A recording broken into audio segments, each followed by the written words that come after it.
Colescott is president and CIO of Closed-End Advisors, a second-generation, 25-year industry veteran specializing in closed-end funds, BDCs, and interval funds.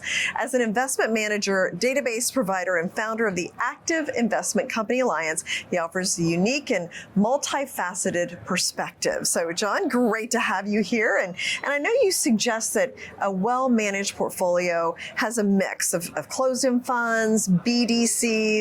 It's an excellent way for people to have income with their investments. So can you explain a little bit further about that? Absolutely. So high-yielding closed-end funds and BDCs currently yield between about 7 and 14%, far exceeding the traditional exposure to dividend stocks and traditional bonds.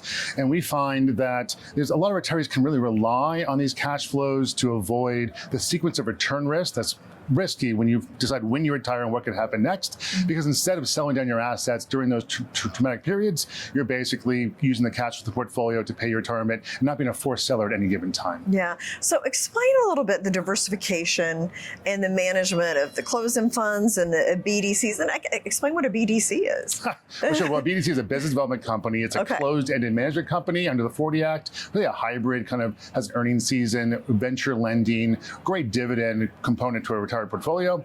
But we say that basically in the choppy markets, these funds are professionally managed. They're not, passive ETFs. And so you really get access during that through the problems and the opportunities in the market.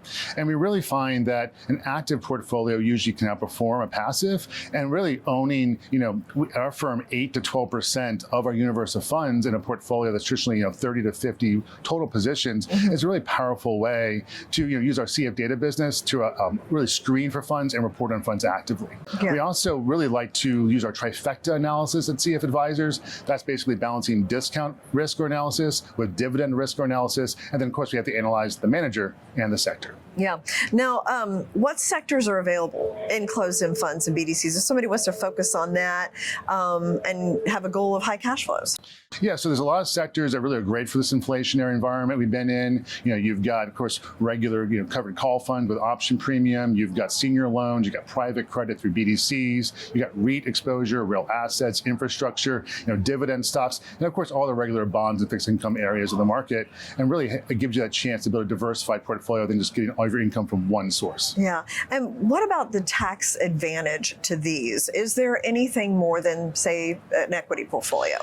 Absolutely. So at a basic level, these are pass-through tax advantage entities. And then a lot of the investments are not just ordinary dividends. Of course, a piece of what can happen. You've got return of capital, often durable in our analysis. You got qualified dividends. You got long-term capital gains. Of course, if you use muni bonds, those are federally tax-free. And again, remember, most of these funds are levered. And so they're typically able to give higher yield without having to only buy the highest yielded securities at the holding level for the portfolio. And inflation, of course, we've been dealing with that. Now going into year 3 or 4.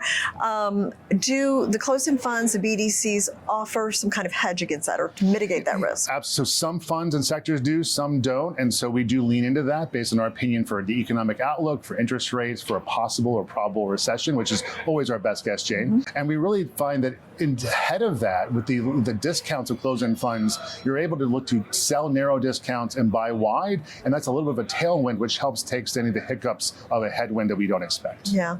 Now, what kind of experience has your firm delivered? How are you positioned for long-term success for clients?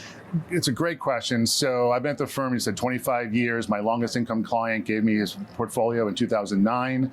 He basically has invested around $980,000. Over the time period, we paid him basically, over $80,000 a year.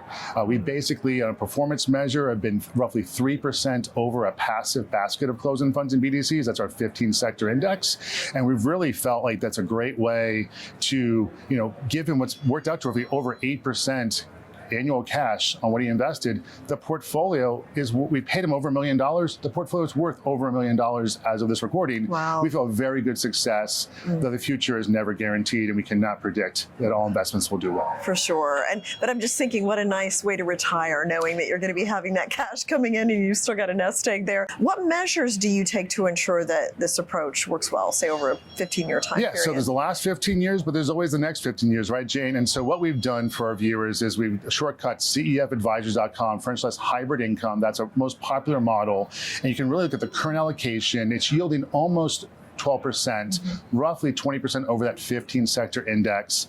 Right now, we'd argue that a payout yield after fees about 9% if you want a stable payout, or 7.5% if you want your increases with CPI inflation over time. And that's a really powerful way to build this portfolio. And so this portfolio is 35 closed-end funds and BDCs across 15 sectors. The smallest allocation is to BDCs at 1.5%. The largest is to closed-end funds at 4%.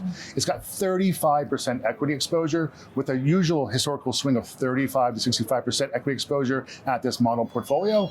And really only 17% of this equity is in the SP 500. And we just calculated for this recording, Jane, only 2% in the Mag 7. So do not expect this to act like those stocks that are really driving the headlines today. Digging in deeper, the portfolio is just over 30% weighted leverage. Think about expenses. The average gross non-leverage expense ratio is just over 1.2%. So again, really meaningful, really easy for an active portfolio, very useful. And then discounts, always important in our world, about almost an 8 discount, almost 10% wider than that 15 sector index, and 7% wider than a peer group average.